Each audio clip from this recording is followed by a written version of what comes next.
Meus amados e queridos irmãos, a paz do Senhor Jesus, que Deus em Cristo vos abençoe você e sua casa, em nome de Jesus. Nos reunimos mais uma vez para mais uma Escola Bíblica Dominical nesta manhã, lição número 5, 3 de maio de 2020, com o tema Barnabé, um autêntico missionário. Nesta manhã, nós aprenderemos um pouco mais sobre a história de Barnabé, trazendo para nós algumas características do seu ministério, que é importante para todo cristão missionário. Amém, queridos?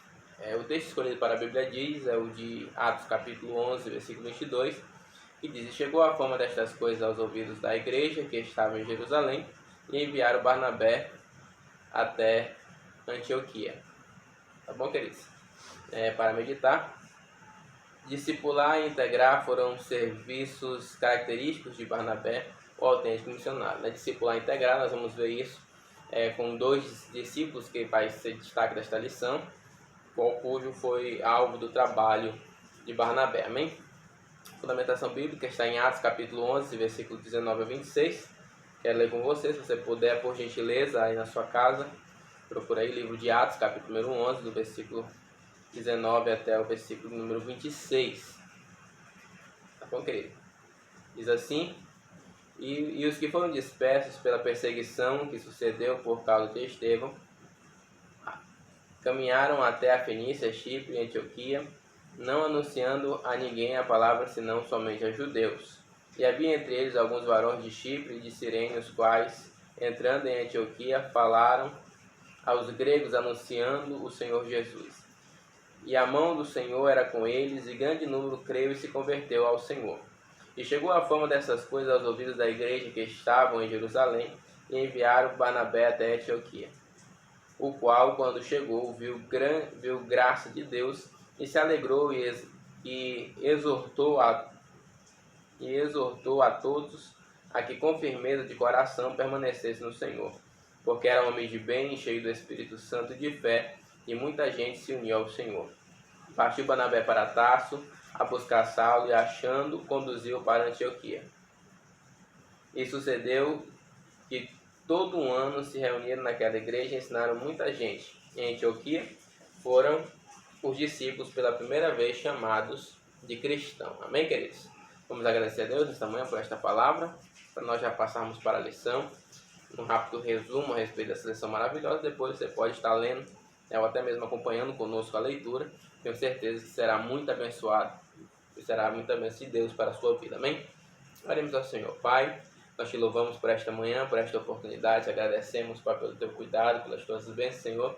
Nesta manhã estamos aqui para estudar a tua palavra. Dá-nos a tua graça, ilumina-nos pelo teu Espírito Santo. Abre o nosso entendimento, é o que nós te pedimos, no nome de Jesus. Amém e amém. Amém, queridos?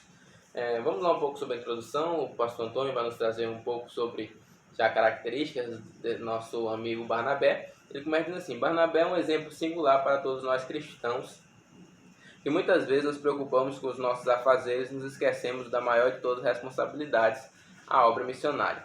Aprendamos com alegria e coloquemos em prática tudo o que foi ensinado nesta aula, pois o cristão que não faz a obra missionária, certamente ele ainda não teve um real encontro com Cristo.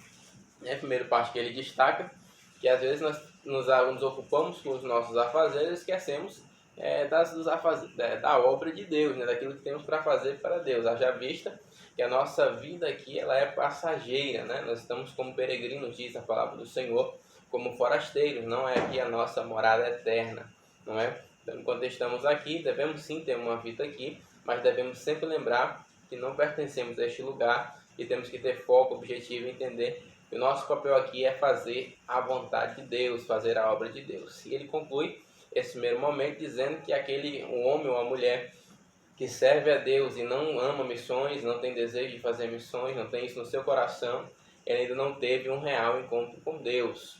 Porque quem foi alcançado pela graça sabe que esta graça não é para ficar contida em si, mas deve ser anunciada às pessoas, porque Cristo veio para buscar e salvar aquele que estava perdido. Me achou, te achou, nos trouxe do meio da potestade das trevas para o reino do Filho do seu amor, e ainda tem muitas pessoas que precisam ser alcançadas por este evangelho que Paulo escreveu aos Romanos, dizendo que é poder de Deus para a salvação de todo aquele que crê. Amém, queridos? Então, Barnabé, filho da consolação, vamos aprender um pouco sobre o nome de Barnabé, né? Quando você lê Atos lá, capítulo 4, versículo 36, lá vai falar o nome de Barnabé. Barnabé, antes de ser Barnabé, é José, né? Barnabé foi eu até dar uma palavra aqui, foi uma espécie de cognome, né, que foi dado a ele pelos discípulos. Então, vamos lá. Primeiro José, né, está lá em Atos capítulo 4, versículo 36. Para os descendentes de Abraão, ter esse nome é saber que carregava consigo uma homenagem ao grande filho de Jacó.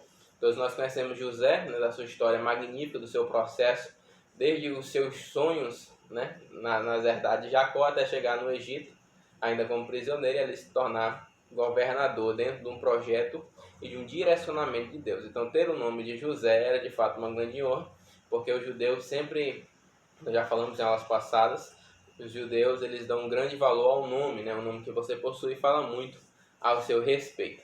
Mas não só o nome José, mas não só esse significado, mas tem outro também. Seu nome em hebraico é Yosef, que significa acréscimo de Deus, e também aquele que acrescenta, né? E ele viveu isso na sua vida, né? No seu ministério, né? Aquele que acrescenta ou aquele que Deus acrescenta, né? Que é o acréscimo de Deus. Nós vamos ver isso, tá bom? E aí mais na frente, o seu nome vai ser, os discípulos vão dar para ele um cognome, né? Que vai ser Barnabé, que significa filho da consolação. E aí tá aqui, ó, esse cognome significa filho da consolação e foi dado pelos apóstolos. Esse cognome não foi dado pelos apóstolos por um acaso.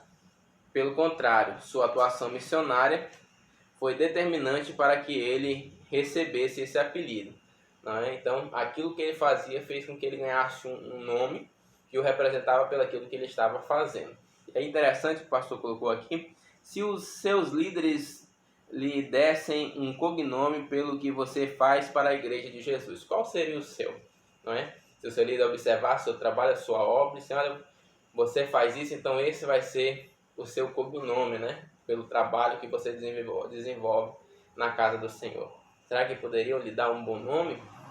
Se você mesmo fosse autoavaliar e se dar um nome pelo aquilo que você faz na obra do Senhor Jesus, teria algo pelo qual você poderia ser chamado? Meditamos nisso então. Barnabé, o filho da consolação. Olha que nome maravilhoso, né? Então percebamos que ele ganhou esse nome pelos discípulos, pela obra que se realizava através dele. Né? Sejamos também instrumentos de Deus para fazer a obra do Senhor.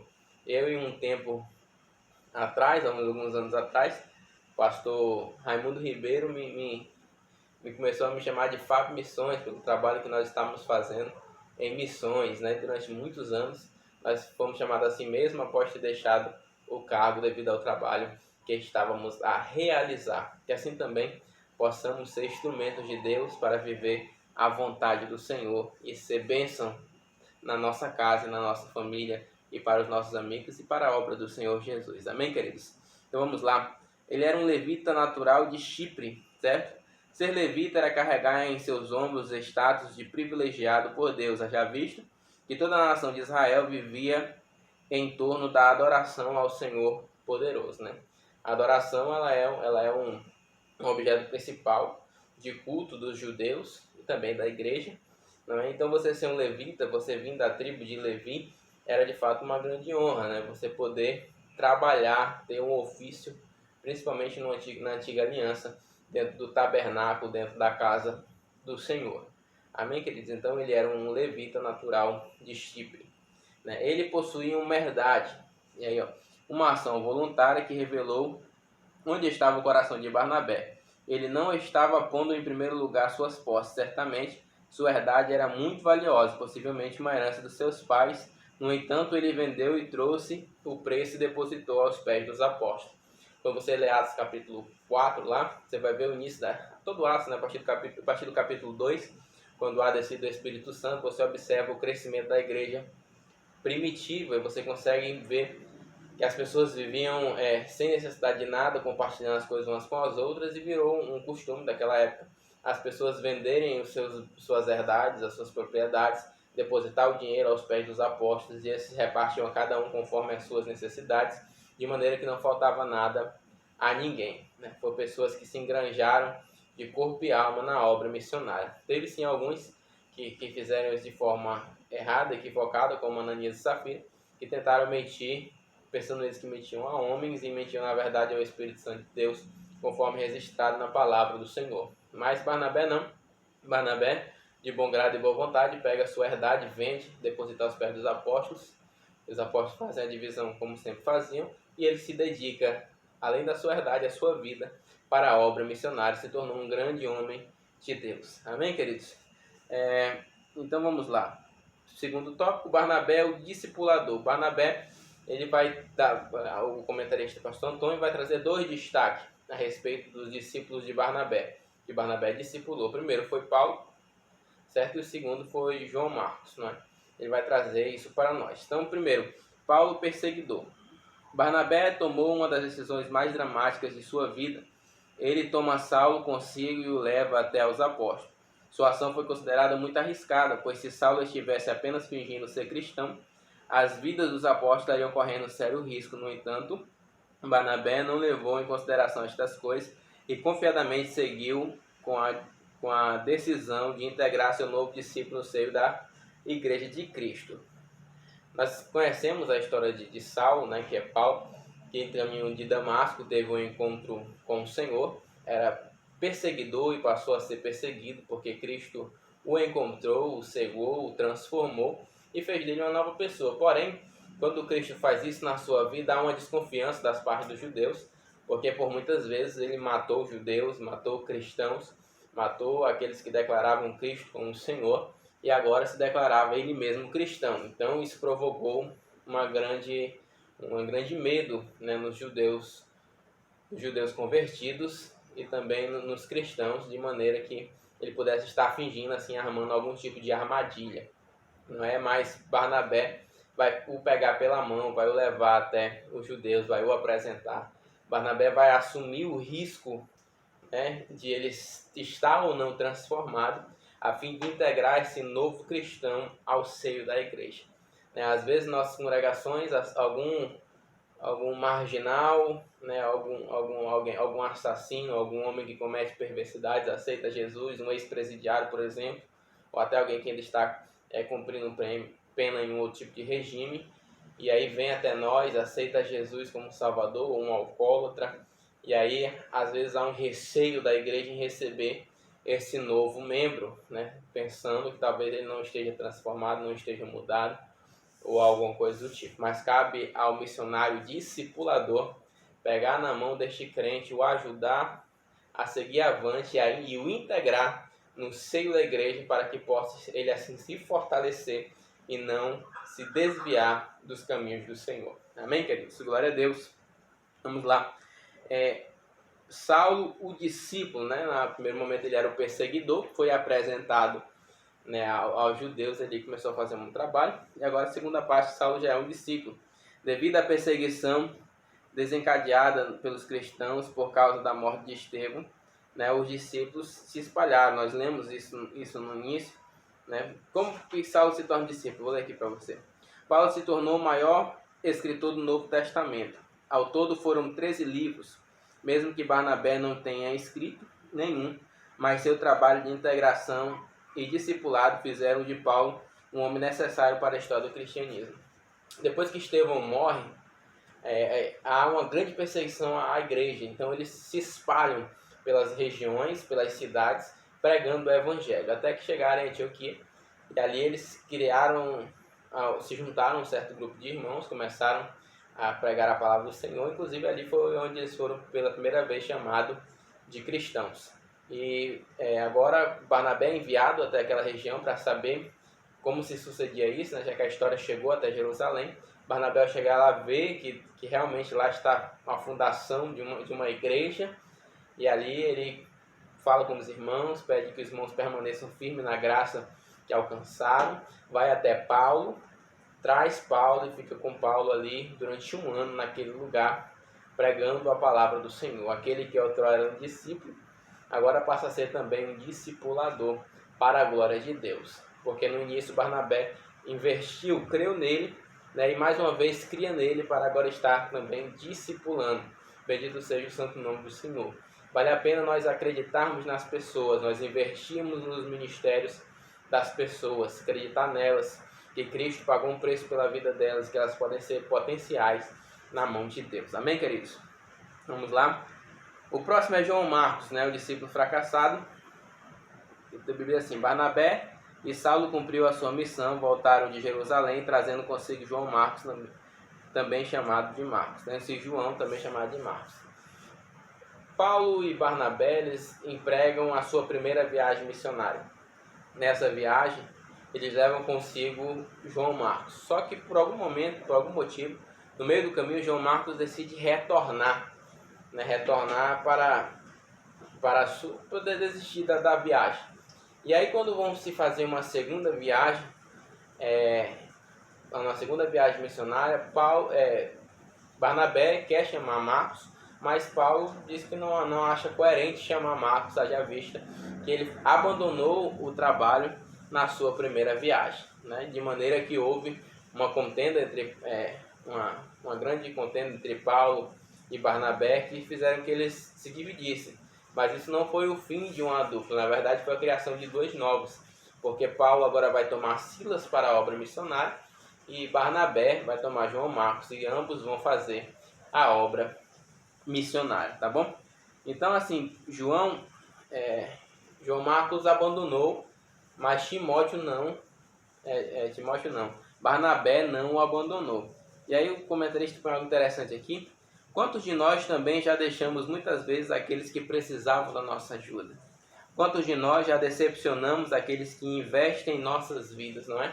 Quantos de nós já não fomos chamados para algum trabalho e no meio dele fracassamos, desistimos, entristecemos, desanimamos e abandonamos aqueles que esperavam de nós alguma coisa, aqueles que confiaram em nós, que investiram em nós, que acreditaram no potencial de Deus na nossa vida, que acreditaram no chamado de Deus na nossa vida, e nós se deixamos levar pelas fraquezas, pelas tribulações do dia a dia, e nos afastamos do propósito de Deus. Não era que nós não tínhamos potencial, porque nós não cremos naquele potencial, ou não nos deixamos ser usados pelo Espírito Santo. Você vai observar no próximo tópico, João Marcos, o obreiro rejeitado. Aquele que foi rejeitado por Paulo, mas foi abraçado por Barnabé, vai se tornar ainda um grande homem, porque Barnabé não desistiu de Marcos. Amém? Então vamos lá. Barnabé mais uma vez correu o risco de sofrer consequências penosas, pois a decisão de dar mais uma chance a João Marcos o fez perder a parceria com o apóstolo Paulo. Mas ele era o filho da consolação. Aquele tempo de proximidade de 2 anos certamente teria sido o suficiente para o jovem obreiro mudar seu comportamento e ser útil para a obra. Não é? Aí o obreiro fracassado, medroso, covarde, agora é obreiro útil para a vida do ministério de Paulo. Paulo já em algum momento aí escrevendo ao Timóteo vai dizer assim: olha, traz para mim, ele vai dizer, olha, encontre Marcos e traga junto com você, pois me é útil para o ministério. Barnabé creu no chamado de Marcos, ainda que ele tenha desistido, Marcos, da primeira viagem, Barnabé não desiste dele, continua insistindo, investindo no ministério dele, e agora Paulo vai reconhecer que ele é útil para o ministério, algum tempo depois de já estar amadurecido na obra e no trabalho. Então não desista, invista no ministério de alguém, creia no ministério de alguém, ore, interceda e ajude cada um dos irmãos, porque ele é útil para o ministério de Cristo e para o crescimento do reino de Deus. Amém? Se Barnabé tivesse deixado de lado esse jovem obreiro, certamente não teríamos o evangelho de Marcos, pois o segundo evangelho que leva o seu nome foi escrito por ele. Louvemos a Deus pela vida de Barnabé, pois sua insistência resultou na singularidade das escriturísticas novo testamentário. Amém, queridos? Então, João Marcos se tornou aí um dos evangelistas para a glória do Senhor Jesus. Então, agora aqui o terceiro tópico já, Barnabé, o autêntico missionário. Aqui nós temos até a letra G. Vamos fazer aqui de maneira sistemática e gradual. Um homem desprendido das benesses dessa vida. Quem vê a obra missionária como um meio de vida ou um emprego deve se converter e pedir misericórdia de Deus. O serviço missionário não é meio de enriquecimento, nem caminho para ter uma vida mais fácil. A obra missionária, queridos, não é um emprego, né? A obra missionária é um chamado, é um engajamento, é um desejo de fazer a obra de Deus, a vontade de Deus e se doar por amor dela. Ninguém vai enriquecer fazendo a obra de Deus.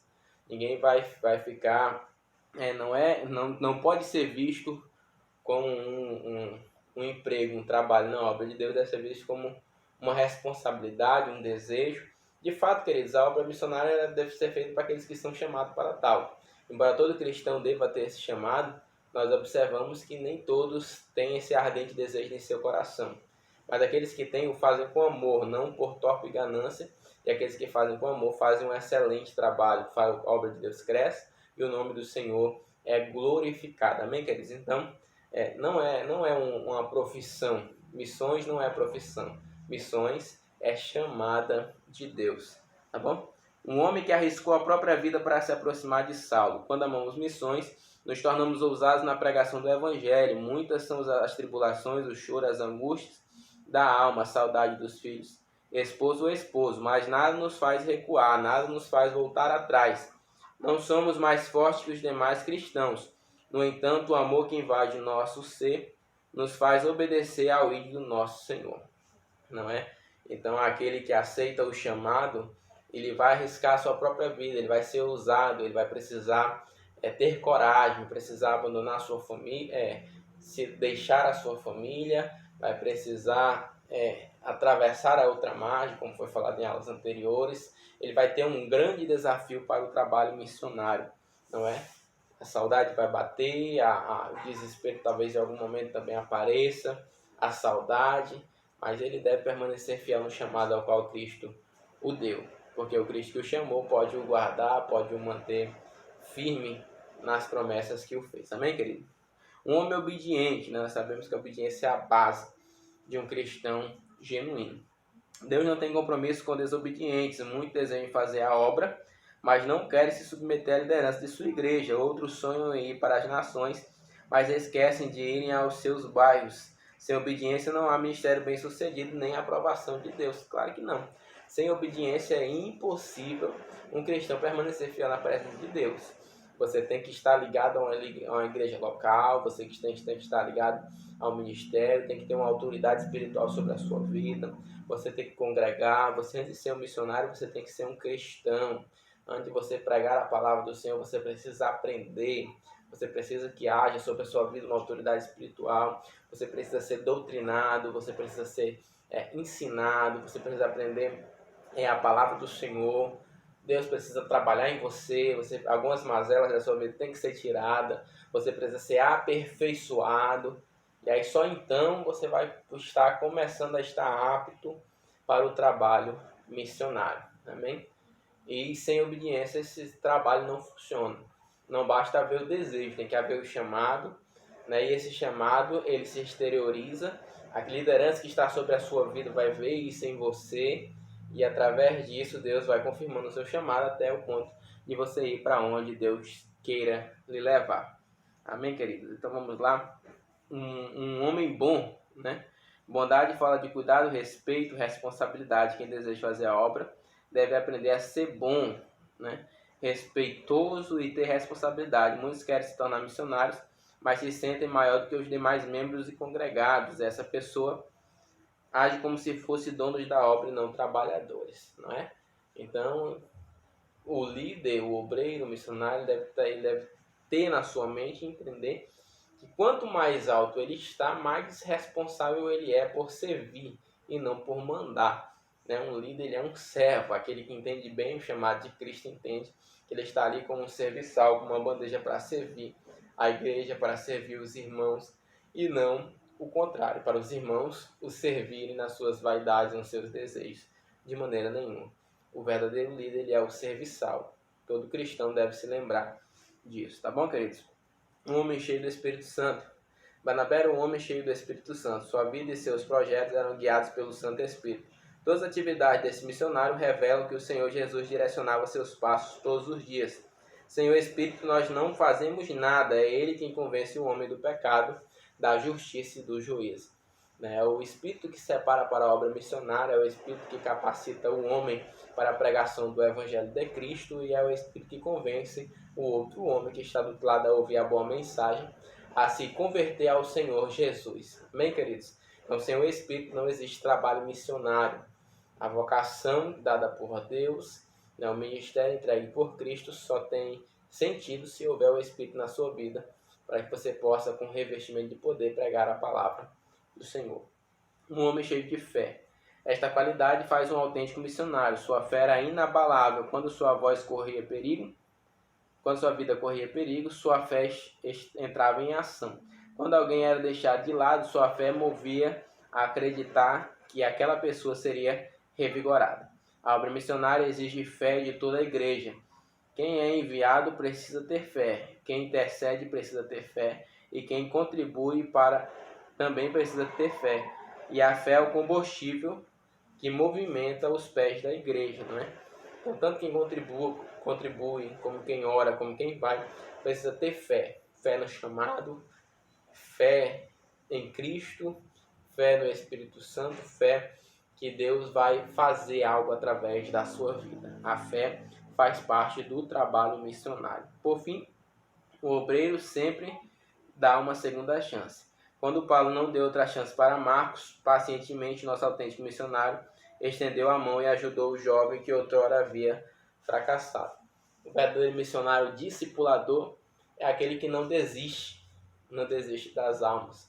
Embora elas tornem a cair, a fracassar, tornem às vezes a abandonar aquilo que estão aprendendo, ele não desiste, ele vai novamente, começa novamente, chama novamente, investe novamente, acredita novamente, tem fé e acredita que aquela pessoa que hoje está caída pode um dia estar levantada fazendo a obra do Senhor com autoridade, com graça de Deus. Então o verdadeiro missionário, ele é aquele que discipula e não desiste, é aquele que vai na casa, que insiste, é aquele que está junto, que ora, que chora, que intercede. Esse é o verdadeiro missionário, o que discipula. Bendito seja o santo nome do Senhor. Vamos para a conclusão? A história de Barnabé, o autêntico missionário, nos motiva a sermos mais crentes, mais comprometidos com o serviço de discipulado e integração de novos cristãos. Que sejamos ousados na obra missionária, que não meçamos forças para fazermos o melhor para o nosso Deus. Ele merece o nosso melhor, já visto que nos deu o melhor. Investamos nas vidas dos novos cristãos e nas vidas daqueles que fracassaram e que ainda fracassam. Amém, querido? Você é um missionário da obra do Senhor Jesus.